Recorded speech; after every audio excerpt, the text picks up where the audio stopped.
En 2013, la ville de Genève, avec la majorité du conseil administratif, envisage de vendre les 51% d'actions qu'elle détient à l'actionnaire minoritaire UPC Cablecom, nous argumentant qu'elle va réaliser une superbe opération financière. Le conseil administratif propose alors un nouveau président qui a pour mission de finaliser cette opération de vente.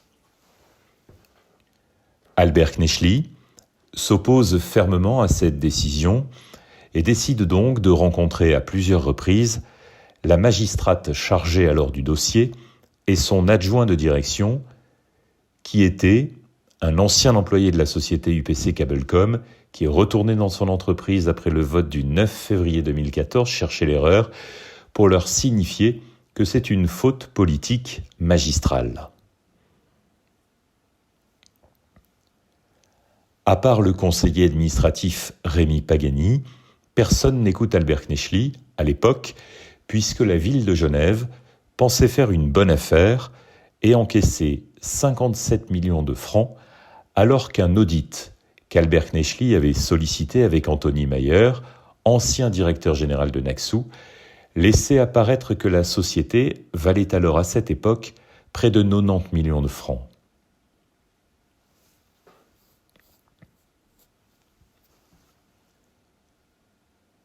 Albert Knechtly, en compagnie d'Anthony Mayer, a évoqué ce fait lors de l'audition devant la commission des finances qui étudiait cette proposition de vente émanant du conseil administratif. Elle n'en a pas tenu compte.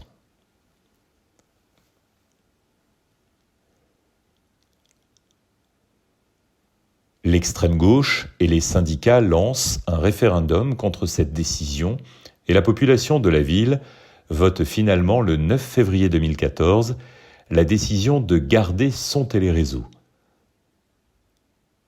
Depuis cette décision, la société glisse sur une pente dangereuse avec une politique très critiquable qui consiste à encaisser des dividendes pour les deux actionnaires et à investir le minimum dans la modernisation de la société, ce qui, inévitablement, si nous ne réagissons pas, va la conduire à sa disparition. En 2023, la société réalise encore un bénéfice d'exploitation qui permet aux deux actionnaires d'empocher chacun 3,5 millions. Aucun investissement digne de ce nom n'a été entrepris pour moderniser le téléréseau afin de suivre le développement des moyens de communication modernes, comme l'avait souhaité le conseil municipal en 1986.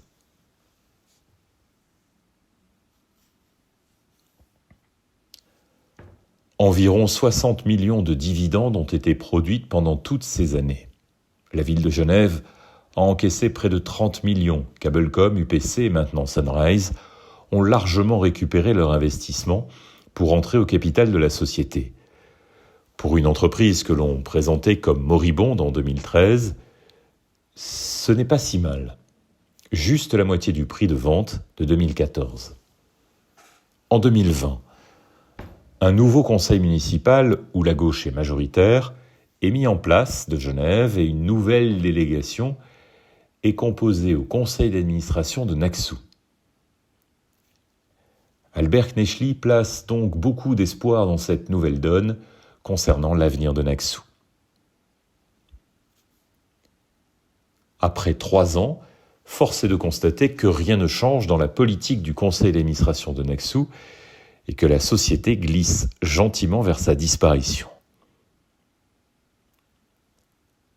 Il en veut pour preuve la fermeture du shop du boulevard Georges Favon au profit de Sunrise, l'actionnaire minoritaire.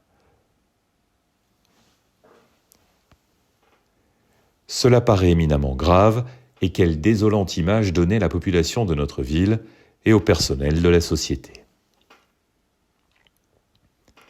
Albert Knechtly a donc souhaité une rencontre rapide avec la présidence du PS Ville de Genève, le magistrat chargé du numérique en Ville de Genève et le représentant du PSVG au conseil d'administration de Naxos, Gilles Torel, afin de mettre en place un plan d'intervention avant que des difficultés politiques surgissent pour la majorité de gauche au conseil administratif. Cette rencontre a eu lieu le 5 juillet 2023 et a nettement laissé apparaître qu'il était temps de se ressaisir et d'agir politiquement. Au conseil municipal sur cet objet, une majorité est encore possible avec les Verts et Ensemble à gauche, qui devraient partager les préoccupations du PSVG. D'autres groupes politiques pourraient adhérer à cette démarche. Il a également rencontré Alfonso Gomez, magistrat de tutelle de Naxos, qui se dit opposé à la vente de la société et se dit très intéressé par la démarche entreprise. Albert Knechtly a appris dernièrement que Sunrise s'intéresse moins à la société Naxos et serait prête à négocier ses actions à un prix qui se situerait dans une fourchette intéressante. Les services industriels, les SIG, qui étaient également preneurs de ces actions il y a quelques années, se disent toujours intéressés à participer à une négociation.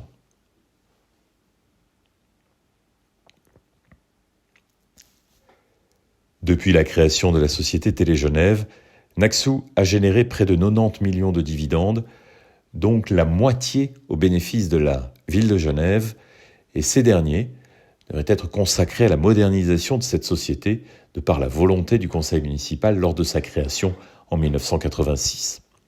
Cela laisse donc à la ville de Genève une bonne marge de manœuvre pour se porter acquéreur d'une bonne partie de ses actions. D'autres intervenants, à savoir les services industriels, la Banque cantonale de Genève, qui ont réalisé, cela dit en passant, un joli coup en investissant 500 000 francs et en récupérant près de 9 millions chacun par la revente de leurs actions à Cablecom, ainsi que les coopératives d'habitation, actuellement plus de 6 000 sociétaires, qui pourraient également être intéressés à devenir partenaires de cette société.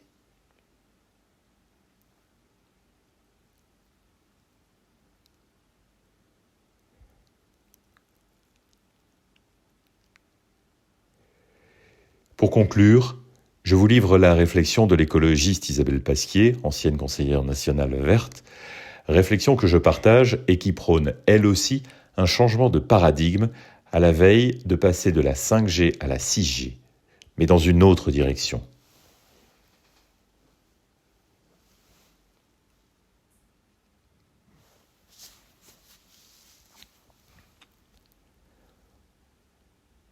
Aujourd'hui, on encourage à passer sur le réseau mobile, alors qu'il faudrait revenir, dès que l'on peut, au réseau fixe. Il faudrait, par exemple, revoir les abonnements pour que les gens reprennent l'habitude de demander le code Wi-Fi quand ils arrivent dans un nouveau lieu. Cette meilleure utilisation du réseau fixe permettrait d'augmenter les données utilisées sans devoir changer constamment de technologie.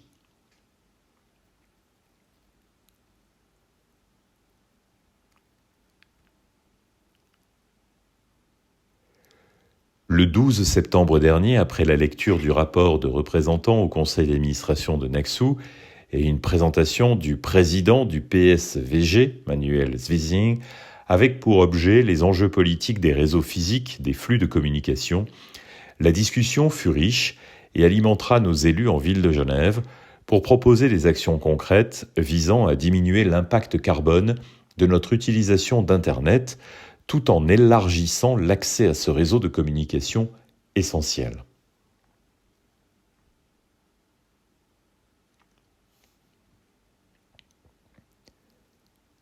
Le conseil administratif de la ville de Genève incitera les différentes entités publiques en charge de nos réseaux physiques de communication, ville, canton, SIG et Naxos, à mieux coordonner l'exploitation de ces longs câbles qui transportent nos données.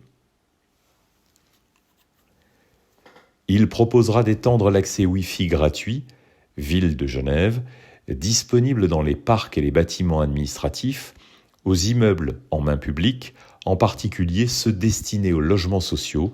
Après un débat nourri, le PSVG a proposé une action concrète à l'Assemblée générale, mandaté le groupe municipal afin de développer une motion à l'intention du conseil administratif qui a été déposée et qui a la teneur suivante.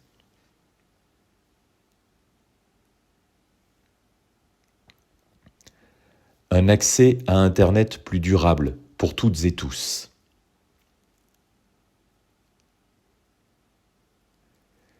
Premier signataire, Manuel Fissig du PS, autre motionnaire. Théophile, PS, Bineta Ndiaye, PS, François Mirval, PS, Delphine West, Vert, Brigitte Suller, Ensemble à gauche, Vincent Chalère, Amar Madani, Anoumcha Kirkini, Corinne Bonnet-Merrier, James Berla-Lewis, Luc Zimmermann.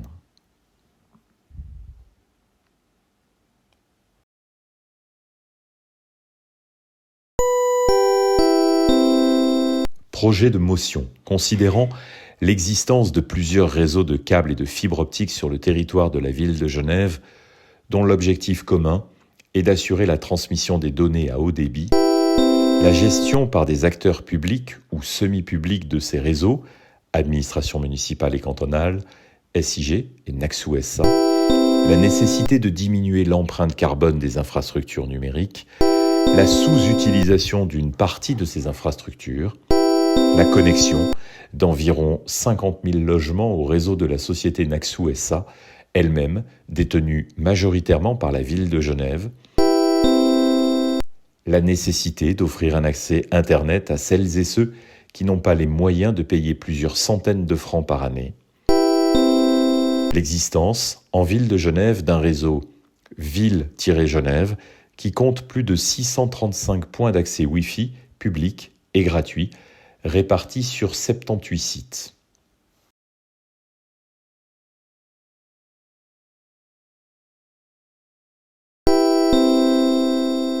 La possibilité technique, dans un immeuble locatif, de remplacer les points d'accès sans fil individuels, souvent une box par appartement, par quelques points d'accès collectifs par étage.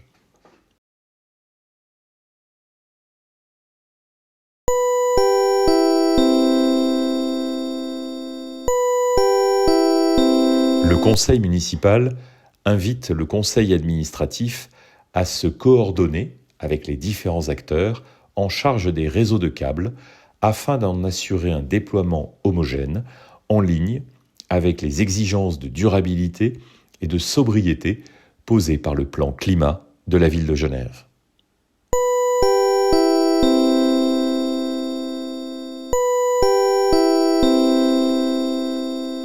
À élargir, en s'appuyant sur cette infrastructure, la disponibilité des points d'accès de type Ville-Genève aux bâtiments appartenant à la ville de Genève, en priorisant, autant que faire se peut, ceux qui abritent des personnes et associations au budget limité.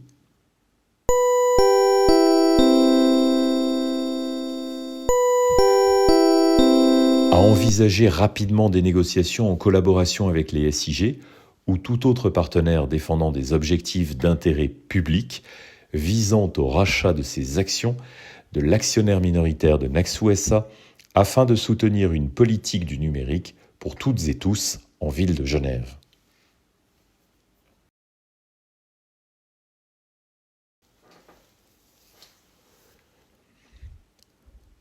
Cette motion, qui a été soutenue par une majorité du conseil municipal, fait l'objet d'une étude de la commission CSDOMIC. Une première séance d'audition s'est déroulée le 12 septembre 2024.